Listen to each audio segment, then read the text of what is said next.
ഒരു ഭാഗത്ത് ലഹരിയുടെ ഉപയോഗത്തെ കുറിച്ച് പറയുമ്പോ മറുഭാഗത്തേക്ക് വരുമ്പോ അതിലൊക്കെ അപ്പുറമായ അധാർമികമായ പ്രവർത്തനങ്ങൾ ദേശത്ത് സംഭവിച്ചുകൊണ്ടിരിക്കുന്നു. മദ്യപാനവും ലഹരി വരുന്നും ഇതിന്റെ ഒരു ഘടകമായി നിൽക്കുമ്പോൾ തന്നെ കുടുംബങ്ങളുടെ തകർച്ച മറ്റൊരു കാലത്തുമില്ലാത്ത പോലെ നമ്മുടെ കുടുംബങ്ങൾ തകർന്നുകൊണ്ടിരിക്കുന്നു. വിവാഹ ബന്ധങ്ങൾക്ക് യാതൊരു വിലയുമില്ല. ലിവിംഗ് ടുഗദർ എന്ന് പറഞ്ഞുകൊണ്ട് വിവാഹം പോലും വേണ്ട എന്ന് പറഞ്ഞു കൂടെ താമസിക്കുന്ന അനുഭവങ്ങൾ.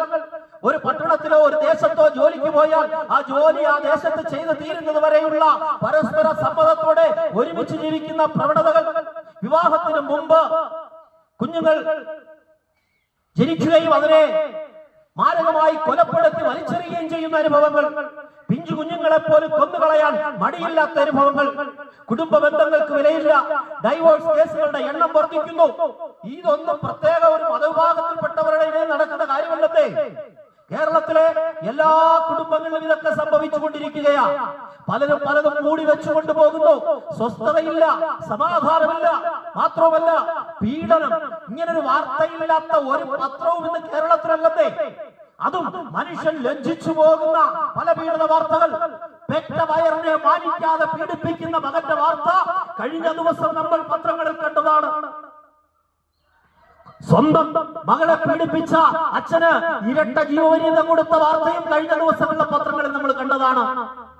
സ്വന്തം രക്തത്തെ പോലും തിരിച്ചറിയാത്ത വിധത്തിലേക്ക്, സ്വന്തം സഹോദരങ്ങളെ തിരിച്ചറിയാത്ത വിധത്തിലേക്ക്, അമ്മയെയും അപ്പനെയും തിരിച്ചറിയാത്ത വിധത്തിലേക്ക് 3, 4, 5 വയസ്സുള്ള കുഞ്ഞുങ്ങളെ പീഡിപ്പിക്കാൻ മടിയില്ലാത്ത മനുഷ്യരുടെ നാടായി നമ്മുടെ നാട് മാറുമ്പോ, അധർമ്മം ഒരു കാലത്തും ഇല്ലാത്തതുപോലെ ദേശത്ത് പെരുകുമ്പോ ഈ സുവിശേഷം നിങ്ങളോട് ഞങ്ങൾ അറിയിക്കുകയാണ്. എന്തുകൊണ്ട് ഇതൊക്കെ സംഭവിക്കുന്നു എന്ന് ചോദിച്ചാൽ മനുഷ്യൻ പാപത്തിന് അടിമയാണ്. അവന് ആഗ്രഹമുണ്ട് ഇതിൽ നിന്നൊക്കെ പുറത്തു വരണം, സമാധാനത്തോടെ ജീവിക്കണം, സന്തോഷത്തോടെ ജീവിക്കണം, സ്വസ്ഥതയോടെ ജീവിക്കണം, കുടുംബത്തിൽ സമാധാനം ഉണ്ടാകണം ഒക്കെ അവന് ആഗ്രഹമുണ്ട്. പക്ഷേ അവനത് കഴിയാതെ വണ്ണം ഇന്നത്തെ സാമൂഹ്യ വ്യവസ്ഥിതിയിലും അതുപോലെ തന്നെ അവനെ പിന്തുടരുന്ന ലോകത്തിന്റെ ഇമ്പങ്ങളും മോഹങ്ങളും അവനെ പിടിച്ചു കൊണ്ടുപോയി മറ്റൊരു മേഖലയിലേക്ക് കൊണ്ടുചെന്ന് അവനെ തളച്ചു കളയുകയാണ്. അതിനെയാണ് പാപമെന്ന് വിളിക്കുന്നത്.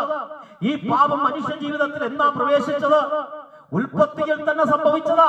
ദൈവം മനുഷ്യനെ സൃഷ്ടിച്ച് ദൈവത്തിന്റെ ഛായയിൽ, ദൈവത്തിന്റെ സാദൃശ്യത്തിൽ, ദൈവത്തിന് അനുരൂപരായി സൃഷ്ടിച്ച ദൈവത്തോടുള്ള ബന്ധത്തിലും ദൈവത്തോടുള്ള ആ സൗഹൃദത്തിലും കൂട്ടായ്മയിലും ജീവിക്കുവാൻ ദൈവത്താൽ സൃഷ്ടിക്കപ്പെട്ട മനുഷ്യൻ. എന്നാ ആ മനുഷ്യന് ദൈവത്തോടുള്ള കൂട്ടായ്മയിൽ ജീവിക്കാൻ കഴിഞ്ഞില്ല.